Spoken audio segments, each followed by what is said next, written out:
Microsoft is mobilizing 6,000 people in a new unit aimed at helping enterprise clients better utilize AI. We're talking forward deployed engineers, FDE. It's a step we've seen from other tech firms quite a lot recently. So what's driving the move? What impact does Microsoft hope to see? Judson Althoff, CEO of Microsoft's commercial business, joins us from Microsoft's campus in Redmond, Washington. I think the best place to start with this, Judson, is what was Microsoft trying to solve for, right? What was identified among the very diverse and wide base of customers that Microsoft has that would say, okay, we actually need these people to go in and do this?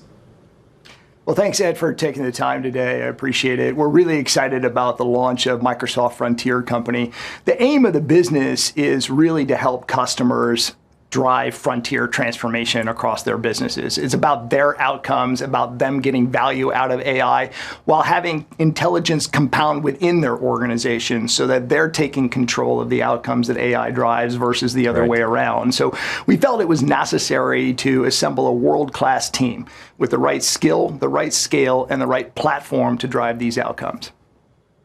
The bearish view on this is that those companies just haven't been able to work out yet what to do with AI. Is that fair? I think the thing to really grasp here is that AI has to serve the business. It has to serve business outcomes. It's less about deploying FDEs to just simply drive AI adoption, but rather infusing the right level of skill around industry expertise, around change management and continuous improvement, and then, of course, world-class AI engineering. That's what's really different about what we're doing with Microsoft Frontier Company. Sure, we're going to put a lot of great engineers on the ground at customers to help them with AI, but we're first going to be methodical about making sure that the AI solutions that they're building are really driving business outcomes and that are infused into the way they work. AI has to empower human ambition, and it has to empower AI outcomes for customers. And that's where we're really focused here. That's differentiated from how others are approaching this.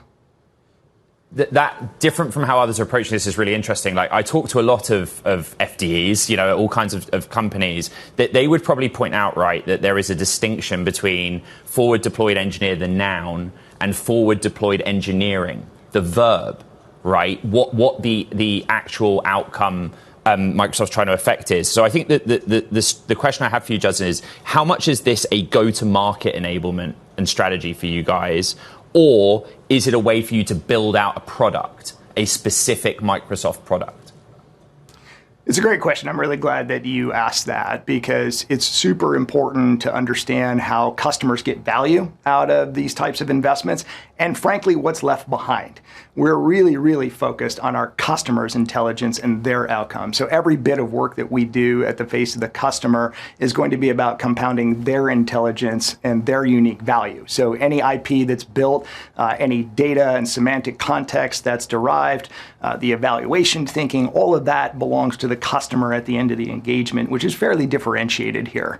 Again, the skill sets required to do this, I think, are quite unique. We've got folks that have been in banking for 20 years, in retail for 20 years, energy, life sciences, getting to the meat of what customers actually need to achieve with their business, putting the right folks on the ground that actually understand how to evolve the business process, getting the right AI capabilities in place, and then establishing a continuous loop of improvement so that, whether it's the supply chain or the finance organization or the HR organization, the agentic business flows that we're establishing continuously get better through model diversity and openness and optimization. And then what's left behind is really unique intelligence for the customer. Of course, if there are things that we have to do in the Microsoft platform to make our assets better to serve the customer, we're going to do that too. That's the unique linkage of the forward deployed engineering into the Microsoft engineering teams to better serve the customer. But really, at the end of the day, the outcomes that are delivered belong to the customer, and that's what's really unique here. The composition of that 6,000 people as a group, I find that fascinating. You're saying that this is a $2.5 billion investment into what is a unit, but I think we've spent a lot of time, Judson, as you know, talking about the cost of talent, particularly on the engineering side, and even on research. How competitively are you going to have to put together that group of 6,000? Where will you hire them from? You mentioned banks. I think the consulting firms would be a little fearful that they will have people go to this. I think the thing to really latch on to here is the notion of model diversity. Customers understand the business processes that need to be evolved. And when I talk to CEOs and when I talk to their boards, it's super clear that they want to shift left and shift right, put the bulk of their employee skill in working on engaging with customers and developing new products, and then to try to automate everything in between. Through use of model diversity and having the right talent that knows how to select the right model for the right task, for the right outcome at the right price point is a super important skill. And so we're going to hire a ton of world-class AI engineers to add to the skill that we already have to meet the customer with where they are in terms of adopting all of this. So it's not about any one model. It's about choosing the right model for the right outcomes at the right price point. And the types of optimization that we can do with customers is really driving an impact. Customers are excited all the way up to the C-suite and into the boardroom around the opportunity here. And this is about putting scale in delivering those outcomes. Of course, working with our partner ecosystem as well, but really driving the tip of the spear engagement with our customers. Judson, many would say that Palantir, pioneered the FDE role and deployment. What have you learned from how they've done it? Look, I think Palantir is to be applauded for the work that they've done with FDE. I think for us, it's more than FDE. It's about having the right skills that actually understand the business and the business outcomes. And it's about having the right platform. Only Microsoft has a platform that has world-class AI assistants at the face of human ambition with our Copilot portfolio, and even with assets like Teams, where AI agents can come to life and collaborate with people around the business.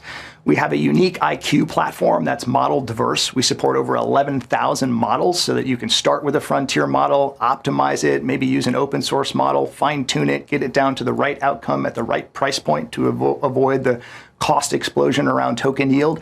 And then we have an observability platform that allows you to look closed loop at all of this, see every agent that's running in your environment, make sure that it's driving the outcomes that you want, make sure it's cyber secure, and make sure that the financial operations around the totality of the business flows are intact.